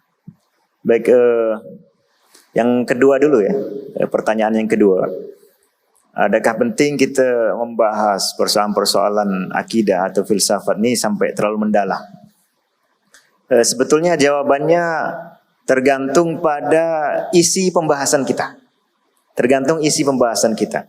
Kalau isi pembahasan kita isi dengan penjelasan-penjelasan yang berasal semata dari opini manusia, ya, apalagi dari aneka macam aliran yang jauh dari Islam, ya, aliran-aliran yang ada di Yunani, aliran yang ada di India, aliran yang ada di Cina, secara langsung maupun yang sudah diambil ke dunia Islam, maka dia menjadi pembahasan yang tidak berguna untuk menambah keimanan, untuk menambah wawasan akidah Islam. Kenapa? Karena dia bukan sumber yang diakui sebagai sumber yang otoritatif untuk akidah Islam. Ya, itu. Tapi dia punya kegunaan untuk menunjukkan kepada kita betapa nikmatnya akidah Islam. Seperti kata para sahabat antara Khalifah Umar bin Khattab radhiyallahu anhu, orang kalau tidak mengenal jahiliyah, dia kurang merasakan nikmatnya Islam, nikmatnya tauhid. Maka salah satu cara kita memperkuat nikmat perasaan kita terhadap nikmatnya akidah Islam, kita membaca akidah-akidah yang bercanggah dengan kebenaran. Akidah-akidah yang menyimpang akan kita tahu, oh, nikmat sekali orang Islam mendapatkan petunjuk seperti ini. Nah, itu satu. Yang kedua, kalau kita isi pembahasan akidah ini dengan sumber-sumber yang memang otoritatif, ya, dengan ayat-ayat Al-Quran yang membahas rinci sifat-sifat Allah. Berapa banyak sifat Allah disebutkan dalam Al-Quran. Kemudian dirinci sebagiannya oleh Rasulullah Sallallahu Alaihi Wasallam. Ya. Contoh, kita tahu Allah Qadir dan ala kulli syai'in qadir. Dan Allah juga fa'alun lima yurid, melakukan apa yang Dia kehendaki. Jadi Allah Maha mampu dan juga Maha melakukan apa yang dikehendakinya. Ini secara umum. Kita sudah paham, kita bisa amalkan. Kita bisa hayati akidah itu. Tapi kalau kita ditambah dengan rincian dari Rasulullah, oh ternyata Allah mentakdirkan langit dan bumi ini dengan terlebih dahulu 50.000 tahun sebelum penciptaan langit bumi. Allah sudah mencatatkan takdir itu dalam Lauh Mahfuz. Allah menciptakan kolam, satu makhluk yang khusus diberikan tugas untuk mencatat takdir di atas Lauh Mahfuz. Lalu kemudian ketika manusia mulai muncul janin dalam perut ibunya, Allah juga memerintahkan malaikat untuk menuliskan catatan takdir 4 perkara. Menuliskan umurnya, menuliskan rizkinya, menuliskan amalnya, menuliskan nasibnya. Apakah menjadi orang yang bahagia ataukah menjadi orang yang durhaka. Lalu kemudian setiap tahun untuk masyarakat bumi, Allah juga menurunkan catatan takdir kepada malaikat, yaitu di suatu malam yang kita kenal sebagai Lailatul Qadri. Yang di situ semua takdir setahun dihimpun. Nah, ini rincian-rincian yang berguna. Kenapa? Sumbernya benar, otoritatif, dan bisa menambah iman. Itu pertanyaan kedua. Ya, pertanyaan pertama, apa tadi? Tentang apa, Ustaz? Yang pertama tadi? Ya. Maaf, ini lupa ya. Sifat manusia. Allah ni wujud bila makan. Oh ya, Allah wujud bila makan. Ya. Kalau kita mau makan juga wujud bila kita makan. Ya, ini salah satu ungkapan. Pertanyaannya, apakah otentik dari Abul Hasan Al-Asy'ari atau belakangan? Jadi begini, ada dua isu di dalam ungkapan itu. Bahwa Allah tidak punya tempat, tidak punya makan, dan bahwa Allah tidak dinyatakan di atas alam, yang kemudian dalam bahasa belakangan disebut tidak punya arah. Ya. Kalau pernyataan bahwa Allah tidak punya tempat, itu sudah ada dalam pernyataan Abul Hasan Al-Asy'ari. Tapi yang dimaksud oleh beliau dengan tempat bukan ruang, bukan posisi. Yang dimaksud oleh beliau sebagai tempat adalah jism yang ada di bawah jism yang lain, yang jism ini menyangga jism di atasnya, menopang jism di atasnya. Itulah tempat. Jadi kalau kita punya misalnya ini jism, ya, benda yang tersusun ditaruh di atas meja, meja ini menyanggah ini, maka kita katakan benda ini punya tempat. Sebab kalau yang di bawah diambil, dia akan jatuh. Itu tempat. Tapi bukan ruang atau posisi. Itu maksud dari Abul Hasan Al-Asy'ari. Ya. Lalu penambahan berikutnya kemudian ada. Nah, tapi yang diperjuangkan oleh Abul Hasan Al-Asy'ari sebagai akidah, kalau kita baca di Maqalat Islamin, kita baca di Al-Ibanah, adalah justru penegasan posisi Allah alal arsy, di atas arsy. Bahkan ketika Al-Baqillani, salah satu kalangan mutaqaddimin, ya, mengajukan satu pertanyaan, apakah Allah itu fi kulli makan, ya, ataukah apakah Allah itu fi kulli makan? Beliau mengatakan kalla wallah, ya. Justru jawabannya adalah bal alal arsy, di atas arsy. Jadi pernyataan bahwa Allah tidak punya tempat itu memang sudah ada dalam mazhab Al-Asy'ari, tapi yang beliau maksud dengan tempat adalah jism yang menyangga jism yang lain. Karena Allah baginya bukan jism dan tidak disangga oleh jism apapun, maka berarti tidak punya tempat. Tapi tidak punya tempat bukan berarti tidak ada di atas. Nah, ini Abul Hasan Al-Asy'ari termasuk Ibnu Kullab menyatakan Allah Subhanahu wa taala itu di atas alam dan terpisah dari alam. Yang itu juga bagian dari akidah madzhab salafi. Bahkan dinyatakan seperti oleh Imam Asy-Syafi'i, Imam Hammad, huwa 'alal 'arsy yakrubu min 'ibadihi kaifa yasha. Allah itu di atas arsy-Nya dan bisa mendekat kapan saja ke siapa saja yang dikehendakinya. Allahu a'lam. Silakan. Jadi alhamdulillah jawapan yang jelas beserta dengan contoh-contoh yang diberikan tadi. Jadi sesi soalan masih dibuka lagi. InsyaAllah bagi sesiapa yang berminat untuk disoal lagi berkenaan dengan tajuk yang dibentangkan oleh Ustaz Nidhal tadi. Nanti mungkin di akhir saya minta sekitar 5 menit untuk memberikan brief penjelasan tentang ini. Boleh insyaAllah. Setelah tanya jawab. InsyaAllah. Terima kasih. Ada lagi? Silakan. Bismillahirrahmanirrahim. Assalamualaikum warahmatullahi wabarakatuh. Soalan saya, adakah Ustaz bersetuju sekiranya dikatakan Asy'ariyah ini mengikuti akidah Imam Abu Hanifah dalam banyak perkara? Contohnya dalam bab iman. Di sisi Imam Abu Hanifah, tasdik bil qalbi itu adalah aslul iman. Sedangkan syahadah dan amal itu adalah mustakmilul iman, penyempurna iman. Dan ini juga selari dengan manhaj Asy'ariyah. Dan di dalam akidah Tahawiyah disebut bahawa Allah ini maha suci dari had, anggota dan arah. Ini juga selari dengan Asy'ariyah. Jadi apakah pendapat Ustaz dalam perkara ini? Jadi insyaAllah Langsung Ustaz. Oke. Bismillah, alhamdulillah. Ya, akidah Asy'ariyah dengan akidah Hanafiyah dalam persoalan iman berbeda. Ya, berbeda. Dalam akidah Hanafiyah, iman itu definisinya atau pengertiannya adalah keyakinan dalam hati plus pernyataan dengan lisan. Ada dua, keyakinan dalam hati dan pernyataan dalam lisan. Adapun amal dikeluarkan dari definisi iman. Kalau kalangan pendahulunya seperti Abu Hanifah sendiri, kemudian beberapa murid yang dekat dengan beliau tetap memasukkan iman sebagai syarat dari, memasukkan amal sebagai syarat dari iman, tapi bukan masuk sebagai rukun iman, tapi merupakan syarat.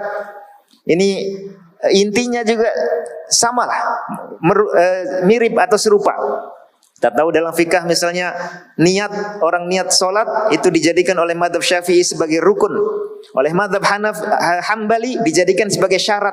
Tapi dua-duanya konsekuensinya sama. Kalau tidak dilakukan tidak sah. Nah, begitu juga ini. Jadi iman bagi Abu Hanifah itu keyakinan dalam hati dan ucapan dalam lisan, tidak termasuk amalan. Tapi kalau amalan tidak dilakukan, dua ini juga tidak sah.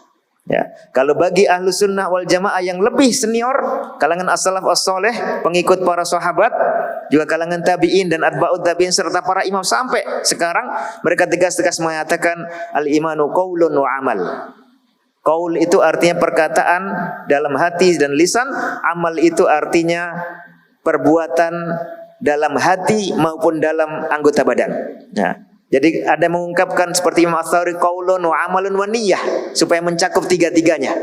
Ya, ada mengatakan qaulun wa amalun wa niyyah dan muwafaqatus sunnah, amalannya harus sesuai dengan sunnah. Tapi intinya ini yang diperjuangkan, memasukkan amal sebagai bagian inti dari akidah. Adapun dalam mazhab Al-Asy'ari yang lebih dikenal, ya terutama diperjuangkan oleh Al-Baqillani, mereka hanya mengatakan iman itu hanya tasdik. Tasdik saja, percaya, itulah iman. Adapun amal dan syahadat ini bukan bagian dari definisi iman. Jadi definisi iman dalam mazhab Asy'ari lebih minimalis dibanding mazhab Hanafi, dan keduanya lebih minimalis dibanding mazhab Salafi. Ini secara yang beredar di kalangan mutakalliminnya. Ya. Tapi kalau kita lihat kalangan Asy'ariyah, khususnya dari kalangan fuqaha, mereka lebih mengikuti mazhab Syafi'i bahwa al-imanu i'tiqadun bil jinan wa qaulun bil lisan wa amalun bil arkan. Banyak Asy'ari atau kalangan Asy'ariyah yang lebih mengikuti konsep ini, konsepnya para fuqaha dan konsepnya salaf termasuk Imam Syafi'i dibanding konsepnya Al-Asy'ari, ya, yang ternyata serupa dengan konsepnya As-Solihi, salah satu kalangan Murji'ah Jahmiyah, ya, yang mengatakan bahwa iman itu hanya tasdik saja. Nah, ini sisi perbedaannya. Tapi kalau kita lihat sisi kedekatannya, ternyata mereka juga punya konsep orang yang amalan kafir itu menunjukkan bahwa kepercayaan hatinya tidak benar. Nah, jadi tetap dia akan menyalahkan orang yang melakukan perbuatan kafir, tapi bukan karena perbuatan kafir itu membatalkan iman secara langsung, tapi karena itu menunjukkan bahwa tasdiknya dalam hati tidak benar. Macam itu ya. Jadi beda antara mazhab Al-Asy'ari dan mazhab Hanafi dalam persoalan iman. Nah, yang kedua tadi saya lupa lagi. Yang itu saja. Itu aja. Oke, terima Dan kasih. ada soalan lagi insyaAllah. Jadi jelas tadi lah jawapan tadi dan diberi dengan contoh-contoh. Jadi ada satu soalan bertulis yang disampaikan di sini, iaitu adakah akidah salaf itu sahaja yang benar? Manakala akidah Asy'ariyah itu salah ataupun terdapat perbezaan di sudut ini, bagaimana? Adakah akidah salaf? Adakah akidah salafus salih itu saja yang benar, manakala akidah Asy'ariyah itu salah? Ya. Jadi begini, kalau ada dua akidah yang bertentangan, ya. Yang satu mengatakan A, yang satu mengatakan bukan A. Apakah mungkin dua-duanya benar? Coba tonton jawab. Kalau satu mengatakan A, yang satu mengatakan bukan A, apakah mungkin dua-duanya benar? Tidak mungkin. Yang benar hanya salah satu. Yang ini saja atau yang ini saja. Ini kalau bertentangan, ya. Ini bila bertentangan. Tapi kalau tidak bertentangan, ya, tapi bersifat tambahan, nah, bersifat tambahan, maka ini mungkin saja. Ya, mungkin saja dua-duanya benar apabila bersifat tambahan. Misal apa? Misalnya kita tahu dalam akidah yang benar bahwa Allah Subhanahu wa taala akan memasukkan orang-orang yang beriman ke dalam surga. Ya. Setelah diampuni dosanya, kalau ada dosa akan dimasukkan ke dalam surga. Lalu ada akidah yang lain mengatakan akan memasukkan mereka ke neraka. Ini pasti salah satunya salah. Ya. Tapi kalau kemudian ada tambahan, selain Allah mengisi surga dengan orang yang beriman, ketika di dunia Allah juga akan menciptakan makhluk-makhluk baru, lalu ditambahkan juga sebagai penduduk surga. Ini mungkin benar, karena dia tidak bercanggah, tidak bertentangan dengan akidah yang tadi. Nah, begitu juga dengan akidah salaf dan akidah Asy'ari. Akidah salaf karena berasal dari kalangan sahabat, tabi'in dan para pengikut mereka yang rujukannya adalah Al-Quran dan Sunnah, ya. Hal-hal yang mereka ijma', hal-hal yang para salaf itu ijma', ini pasti benar. Sehingga yang selain itu pasti keliru. Begitu juga kalangan imam mutaqaddimin ijma', ketika mereka misalnya Ahlus Sunnah setelah era generasi salafus soleh, ya, ijma' bahwa Al-Quran itu ghairu makhluk, Al-Quran bukan makhluk. Karena Al-Quran firman Allah, firman tidak mungkin yang berfirman itu khalik sementara firmannya makhluk. Karena justru Allah menciptakan makhluk dengan firmannya, kun atau kuni bardan misalnya ke api. Maka pastilah firman Allah tidak makhluk, dan Al-Quran adalah firman Allah, maka Al-Quran tidak makhluk. Ini mereka ijma'.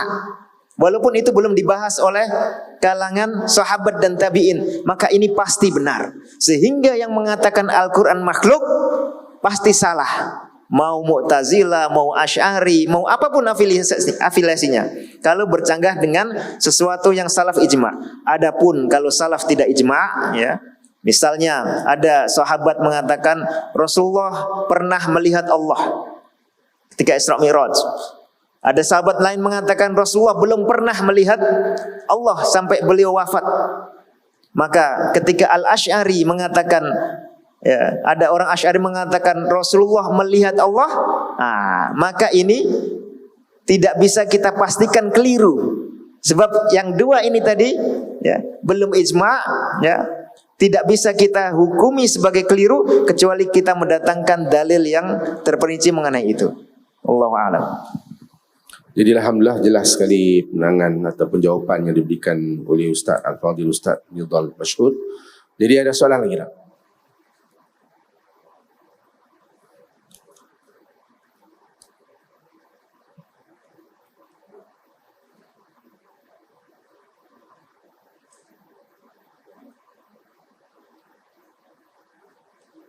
Jadi insyaAllah dipersilakan.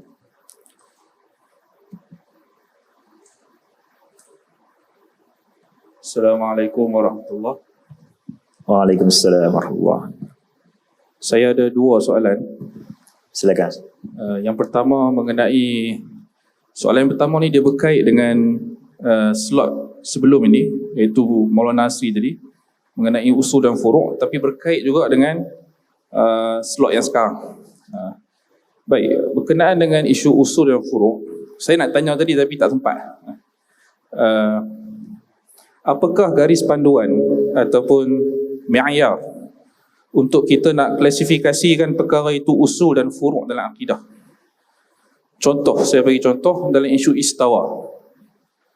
Ramai yang menyatakan isu ni furuk, tetapi dari sudut fakta yang kita lihat dari kalangan para salaf, lebih daripada 2 ataupun 3 aqwal dalam kalangan salaf yang menyatakan istiwa Allah di atas arasy ni telah berlaku ijma' dalam kalangan salaf. Jadi adakah kita boleh clarify perkara yang telah ijma' dalam kalangan salaf sebagai furuk dalam akidah yang boleh diperselisihi? Itu yang pertama. Yang kedua, apa pandangan Ustaz tentang taksim Asy'ariyah di antara mutaqaddimin dengan mutaakhirin? Di sana ada perbezaan dalam kalangan pandangan-pandangan ulama Asy'ariyah yang awal dan mutaakhirin. Dan kita lihat Asy'ariyah mutaakhirin pada hari ini, di sana ada pendapat-pendapat yang kita kata agak bahaya, seperti dalam isu istighasah kepada Nabi SAW dan juga kepada wali-wali di kubur. Adakah kita boleh terima keraian antara Salafiyah dengan Asy'ariyah dalam keadaan Asy'ariyah mutaakhirin berpendapat dengan pendapat sedemikian? Demikian juga dalam isu-isu sifat khabariyah, pandangan-pandangan Asy'ariyah mutaakhirin yang kelihatannya seperti sependapat dengan Mu'tazilah dan Jahmiyah, seperti mereka menafikan terus Allah di atas dan mengatakan Allah tak ada di atas, tak ada di bawah, tak ada di kanan, tak ada di tepi, tak ada di dalam dan tidak ada di luar. Itu adalah nas daripada Jahmiyah di zaman awal. Jadi bagaimana kita nak berinteraksi dengan isu-isu mutaakhirin Asy'ariyah seperti ini? Dan berkait dengan itu juga pandangan Ustaz juga mengenai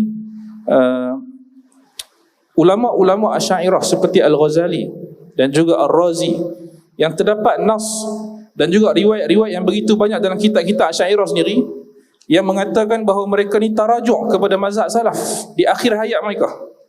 Demikian juga Abu Hasan Al-Asy'ari. Jadi bagaimana, apa mauqif kita dalam nak berinteraksi dengan tarajuk mereka ini? Adakah kita nak mengatakan riwayat ini tidak sahih atau macam mana? Wallahu a'lam. Assalamualaikum.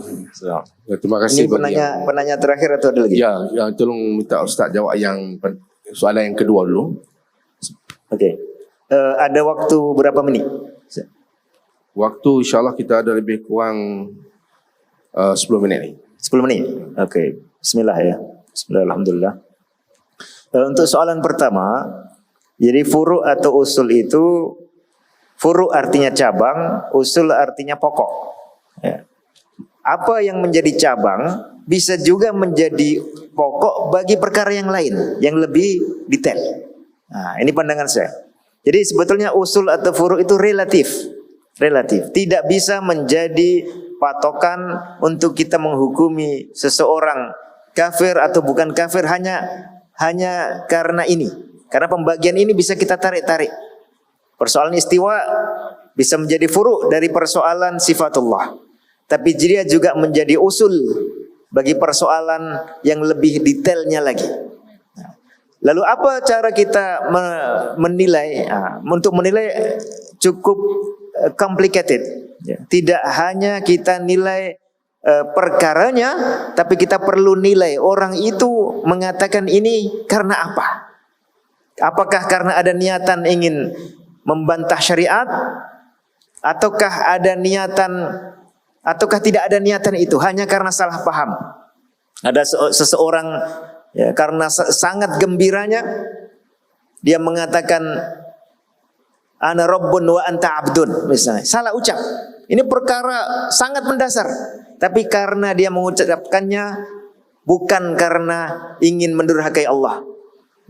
Ada orang yang berpesan kepada anaknya supaya kalau meninggal nanti dibakar, kemudian abunya ditebar ke laut, karena dia takut kalau Allah mampu membangkitkan dia akan disiksa dengan siksa yang luar biasa. Ini pendurhakaan terhadap kemampuan Allah membangkitkan hamba.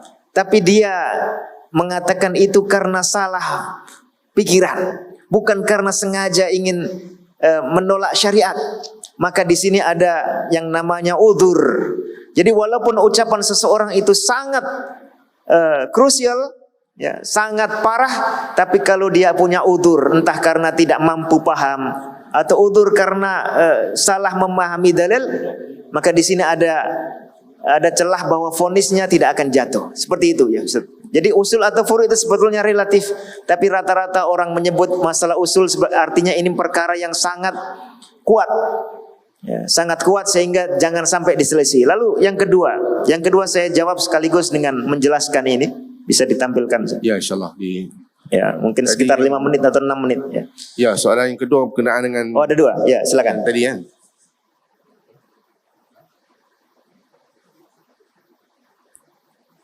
Jadi buka slide lah untuk buka slide sekaligus jawab soalan kedua. Akan ada masuk di penjelasan ini. Mengenai Asy'ariyah mutaqaddimin mutaakhirin, apa saja perkara-perkara baru yang mereka ada beza di situ. Ya, betul Ustaz. Ya. Sudah ditampilkan Ustaz? Oke, tadi saya menyebut di sini ada setidaknya 10 perkara. Sebetulnya banyak. Tapi ingin kita ringkas sedikit. Masing-masing saya jelaskan mungkin 1 menit. Pertama, perkara pembuktian Tuhan. Nah, tadi sudah kita bahas di dalam Al-Quran, keyakinan terhadap Allah itu fitrah. Sejak awal Rasulullah juga menegaskan bahwa Allah mengatakan khalaqtu ibadi hunafa fajtalathumus syayatin. Aku sudah menciptakan hambaku itu dalam kondisi hanif, akan condong pada tauhid. Sehingga tidak perlu orang mencari bukti keberadaan Allah, karena itu sudah dia ketahui secara alami. Nah, tetapi umumnya dalam mazhab Asy'ari dianggap bahwa mengetahui Allah itu kasbi, harus dicari. Sehingga mereka mewajibkan orang yang baru baligh untuk melakukan nadhar atau analisis. Ini sangat rawan, karena kalau nadharnya gagal, dia gagal imannya. Kalau dia tidak nadhar, walaupun sudah bersyahadat, bisa dianggap tidak sah, seperti tadi kita sampaikan dari As-Sanusi. Ada yang mengatakan dia tetap sah tapi dosa, punya dosa. Ada yang mengatakan tetap sah tapi kurang bagus dan seterusnya. Padahal seperti kata para rasul kepada kaum mereka, afillahi syakkun fatiris samawati wal ard, pencipta langit dan bumi pasti ada, dan itu adalah Allah, tidak ada keraguan. Bahkan tidak ada keraguan bahwa Allah itu hanya satu. Nah, ini perbedaan mencolok antara mazhab Salafi dengan Asy'ari dalam pembuktian Tuhan. Harus atau tidak, dan apakah perlu dengan cara yang seperti itu. Lalu yang kedua, keberadaan Tuhan. Salaf dan Abul Hasan Al-Asy'ari dan kalangan mutaqaddimin sepakat bahwa Allah itu di atas. Ini jelas, tidak bisa dibantah kalau kita baca buku-buku mereka. Tapi Al-Asy'ari dan kalangan mutaqaddimin menghindari, mengatakan di atasnya bukan dengan tempat, bukan dengan jihah. Ini perkara teknis. Tapi kalau kita lihat kalangan berikutnya, mulai ada yang mengingkari keberadaan Allah di atas, bahkan mengingkari isyarah. Sementara kalau kita baca bukunya Muqallaqad-Dimin sudah sangat berbeda. Bahkan Abu Hasan Al-Asy'ari dalam Ibanah menyetujui doa umat Islam, ya sakinas sama, wahai yang tinggal di langit. Ya. Tentu bukan dalam maksud tempat seperti konsep Abu Hasan, tapi menunjukkan di atasnya. Lalu tentang sifat Tuhan. Nah, kalangan Al-Asy'ari dikenal, Al-Asy'ariyah dikenal sebagai bagian dari kalangan sifatiyah. Selamat datang, Dato'. Ya. Kalangan sifatiyah itu kalangan yang menetapkan Allah punya sifat. Nah, ini berbeda dengan Jahmiyah dan Mu'tazilah. Dalam hal ini sama. Ya, antara madhab Salafi dengan madhab Asy'ari. Tetapi kalangan Asy'ariyah mengingkari sifat-sifat perbuatan, menganggap bahwa Allah tidak menyandang perbuatannya. Mereka mengatakan al-fa'il man fa'alal fi'la la man qama bil fi'l. Jadi menganggap bahwa suatu perbuatan bisa terpisah dari pelakunya. Nah, itu kalangan Asy'ariyah. Sehingga perbuatan Allah dikatakan oleh Asy'ariyah tidak disandang Allah. Ini jelas berbeda dengan madhab Salafi. Antara yang ditegaskan oleh Imam Al-Bukhari ya, dalam Sahih Al-Bukhari dan juga dalam Khalqu Af'alil Ibad, bahwa orang perlu membedakan antara fa'il, perlu memperjelas antara fa'il, fi'il dan maf'ul, antara pelaku perbuatan, antara perbuatan dan antara objek dari perbuatan. Allah menciptakan bumi misalnya, maka Allah kita pahami sebagai fa'il, menciptakan. Nah, perbuatan mencipta ini perbuatannya Allah, itu disandang oleh Allah, sifat dari Allah. Maka perbuatan mencipta oleh Allah itu bukan suatu makhluk. Tapi bagi mazhab Asy'ari, perbuatan ini dianggap sebagai makhluk. Lalu makhluk apa itu? Apa mungkin ada perbuatan berdiri sendiri, berjalan sendiri, muncul sendiri? Akhirnya mereka bingung dengan hal itu. Ya. Caranya dialihkan fi'il adalah maf'ul itu sendiri. Nah, jadi perbuatan mencipta bumi adalah bumi itu sendiri. Ini tidak masuk akal. Artinya hanya ada dua, ada Allah dan ada bumi. Tiba-tiba muncul tanpa Allah melakukannya dengan perbuatannya sendiri. Dan inilah inti dari penyimpangan dalam akidah Asy'ariyah. Dan itu sudah ada sejak zaman Abu Hasan Al-Asy'ari sampai seterusnya masih dijaga dalam madhab. Ya, yang itu bertentangan dengan akal sehat. Akan tetapi kalau kita lihat Imam Al-Asy'ari dalam buku Al-Ibanah, beliau terkesan sudah mulai menjauhi aliran ini. Ya, dan sama sekali tidak menyebutnya. Maka kalau seorang yang berafiliasi dengan madhab Asy'ari, dia mengikuti kitab Al-Ibanah itu, lalu tidak mengikuti pandangan-pandangan lain yang bercanggah dengan salaf, maka dia pun masih bisa kita golongkan sebagai pengikut salaf. Ya. Tapi kalau dia mempertegas ini sebagai sebuah akidah yang dianggap benar, lalu menganggap, nah ini salah satu juga masalahnya. Orang yang menganggap bahwa manusia, ini masuk ke perbuatan hamba atau takdir hamba. Ya. Manusia dalam madhab Asy'ari dianggap tidak melakukan perbuatan. Nah, tadi tuan-tuan datang ke sini berjalan. Ya, berjalan itu perbuatan atau bukan? Perbuatan. Itu siapa pelakunya? Bagi madhab Asy'ari pelakunya Allah. Karena tidak ada beda antara pelaku dengan pencipta. Sementara tadi Imam Bukhari menyatakan, ya, harus kita bedakan antara fi'il, antara fa'il dengan maf'ul. Jadi akidah yang benar seperti dikatakan Imam Bukhari, af'alul ibadi makhluqah. Af'alul ibad artinya hamba itu punya perbuatan. Dialah yang melakukan perbuatan. Dialah yang melakukan sholat, dialah yang melakukan zakat, dialah yang kalau naudzubillah berdosa melakukan dosa, sehingga dialah yang nanti bertanggung jawab di akhirat. Tapi bagi mazhab Asy'ari, pelakunya adalah Allah, hamba hanyalah kasib. Nah, hanyalah berupaya. Istilahnya berupaya atau kasab. Tapi berupaya ini bukan suatu perbuatan. Tidak masuk akal lagi. Berupaya tapi bukan melakukan perbuatan. hanya sekedar beriringan antara adanya kudrah dalam hati dalam diri dia dengan munculnya perbuatan tanpa kudrahnya itu punya kesan langsung terhadap perbuatannya. Sehingga menjadi tidak masuk akal kenapa dia yang diminta bertanggung jawab dan bertentangan dengan akal sehat, bahkan bertentangan misalnya dengan perkataan Fir'aun, wa fa'alta fa'alataka allati fa'alta. Ada penegasan wa fa'alta. Ya, diperkuat fa'alataka allati fa'alta. Ya, ini perkataan orang kafir. Tapi yang penting adalah apa jawaban Nabi Musa? Fa'altuha idzan. Diakui. Jadi fa'il dari perbuatan kita adalah diri kita.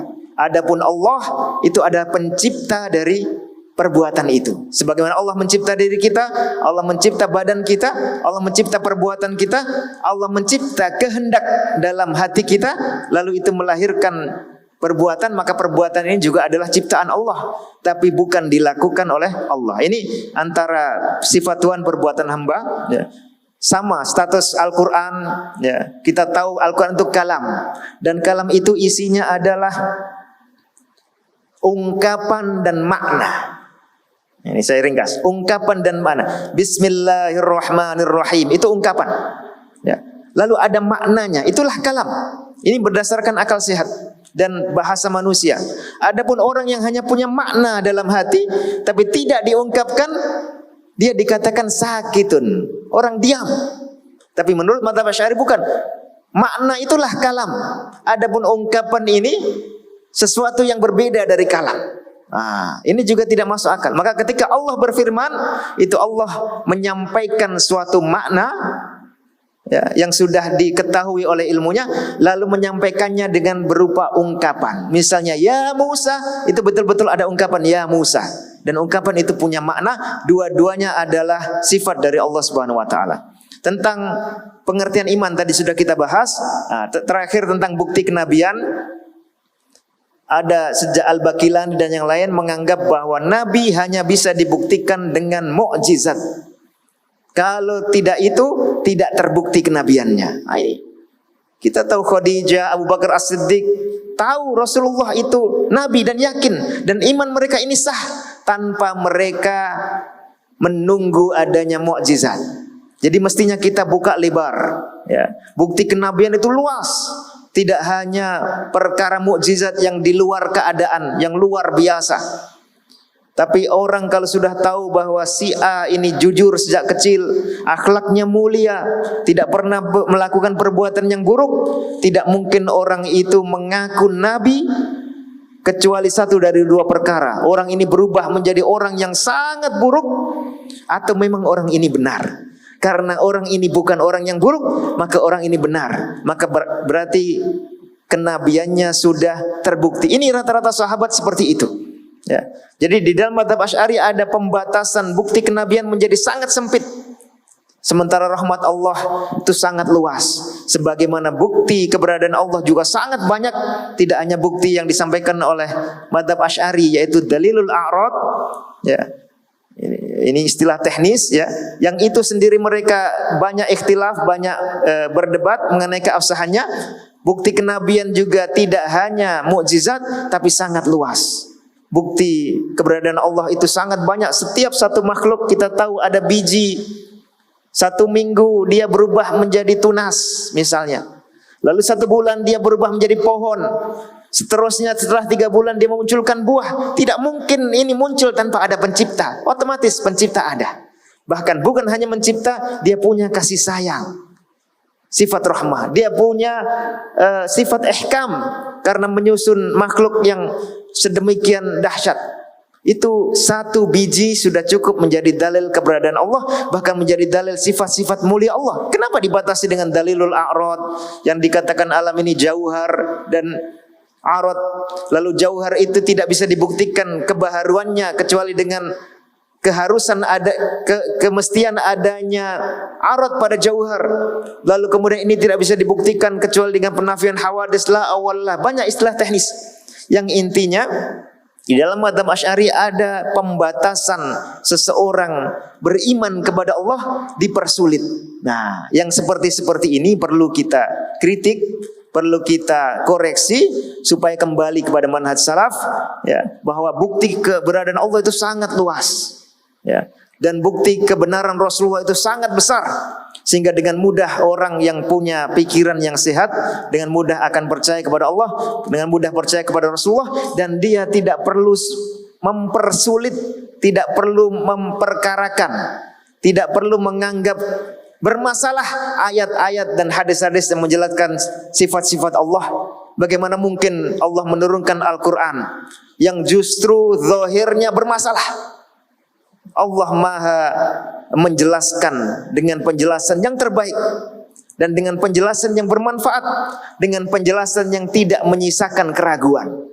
Nah, ini inti perbedaan yang di situ terlihat dengan jelas, ya. Keunggulan metode salaf, ya, yang kadang-kadang kita temukan pendukungnya di dalam mazhab Asy'ariyah itu sendiri, ya. Dan itu bisa kita manfaatkan kedekatan seperti ini, ya, untuk mencari titik temu, ya, bukan untuk berkonfrontasi. Kalau sudah dapat titik temu dan itu disepakati benar, maka ini menjadi modal untuk kita membahas perkara-perkara yang lebih rinci, ya. Karena kita sudah punya kesepakatan yang disepakati bersama. Barangkali itu, Ustaz. Ya, kurang lebihnya saya mohon maaf, dan saya pribadi sangat terbuka, ya, di luar kegiatan atau acara ini yang ingin berdiskusi, ingin menyampaikan pandangan, menyampaikan koreksi atau opini, ya. Semuanya kita bertujuan supaya satu, akidah Islam itu betul-betul bisa kita dalami dan kita temukan dengan benar. Yang kedua juga supaya umat Islam ini, ya, berjalan ke arah yang positif, ya. Sesuatu yang sudah baik dan bagus harus dilestarikan. Sesuatu yang buruk jangan justru dijadikan sebagai penghalang kebaikan, ya. Kalau kita sudah bisa sepakat, umat Islam sepakat bahwa as-salafus soleh dari sahabat tabi'in dan penerus mereka adalah rujukan yang otoritatif, maka yang lain-lain ini justru ditimbang dengan ini, ya. Jangan dibalik aturannya. Konsep-konsep yang belakangan dijadikan timbangan untuk akidah-akidah yang dari kalangan salaf, bahkan dijadikan timbangan untuk mengukur nas Quran dan nas sunnah, apakah diterima ataukah ditolak. Apakah diterima tapi diputar-putar, ditakwil, ya, atau diterima tapi tidak usah dianggap ada maknanya, ditafwid. Nah, ini justru menjadi ayat-ayat, ya, yang diturunkan Allah menjadi pemutus perkara di antara perselisihan umat manusia. Aku qouli hadza wa astaghfirullah li wa lakum. InsyaAllah, terima kasih, Alhamdulillah atas penerangan yang itu panjang lebar dan jelas. Jadi soalan yang terakhir, insyaAllah Ustaz, boleh, soalan terakhir berkenaan dengan apakah zat Allah ada had seperti yang disebutkan dalam kitab akidah atau Hawiyah? Ini silakan. Ya, had itu batasan, ya. Imam Ibnu Mubarak, ya, tadi sudah kita bahas, ya. Imam Mubarak salah satu ulama salaf atau penerus salaf, pernah ditanya, bima na'arifu Rabbana, dengan apa kita mengenal Allah? Beliau menjawab, bi annahu fauqa arsy atau bi annahu ala arsy fauqa sab'i samawati. Kita mengenal Allah bahwa Allah itu di atas singgasananya, di atas 7 lapis langit. Lalu ditanya kembali, bihaddin, dengan batas. Beliau menjawab, bihaddin. Artinya apa? Kita menetapkan batas untuk Allah kalau maksudnya adalah untuk membedakan antara Allah dengan makhluk, bahwa ada batas, ya, tidak bersatu. Nah, itu artinya batas. Ya, kalau sesuatu dicampur, misalnya teh tarik, itu kan ada teh, ada susu, tidak ada batas, campur. Itulah tidak ada batas. Allah tidak mungkin seperti itu dengan makhluknya. Zatnya pun berbeda, ya. Zatnya saja berbeda, bagaimana bisa bercampur? Itu maksudnya batas. Maka dikatakan dalam banyak penulis akidah salaf, Allahu ala arsyihi mubayinun li khalqihi, terpisah dari makhluknya. Kalau had itu maksudnya seperti ini, maka benar, ya, maka benar. Tapi kalau had itu maksudnya adalah bahwasanya Allah diketahui oleh makhluknya, ya, diketahui oleh makhluknya batasannya. Artinya seperti halnya saya mengetahui gelas ini batasannya, saya tahu lengkap. Inilah yang namanya ihatah, ihatatu ilmi al-alim bima'lumihi, maka itu tidak mungkin. Inilah dikatakan oleh Imam Ahmad ya, menurut akidah salaf, bahwa Allah itu tidak punya batas yang diketahui oleh makhluknya. Nah, tapi batas bahwa Allah berpisah dengan makhluknya itu pasti. Kalau tidak, maka jadinya seperti akidah hulul, Allah nyampur dengan makhluknya, ya. Atau akidah Jahmiyah, Allah tidak punya posisi tersendiri. Allahu a'lam. Jadi alhamdulillah itulah jawapan-jawapan kepada soalan-soalan ditujukan kepada Al-Fadil. Maaf, saya tambahkan satu saya. Ya boleh Syah. Kadang-kadang ada yang maksudnya had itu Allah terhad dalam arti terbatas kekuatannya, terbatas kekuasaannya, terbatas ilmunya. Kalau ini jelas tidak ada batas. Tidak ada batas untuk kekuatan Allah. Semua yang mungkin itu bisa dilakukan oleh Allah. Tidak ada batas untuk ilmu Allah. Semua yang ada maupun yang belum ada itu diketahui oleh Allah. Jadi kalau batas dalam arti ini jelas tidak ada. Allah tidak ada batas untuk ilmu dan kekuasaan maupun kesempurnaannya. Allahu a'lam.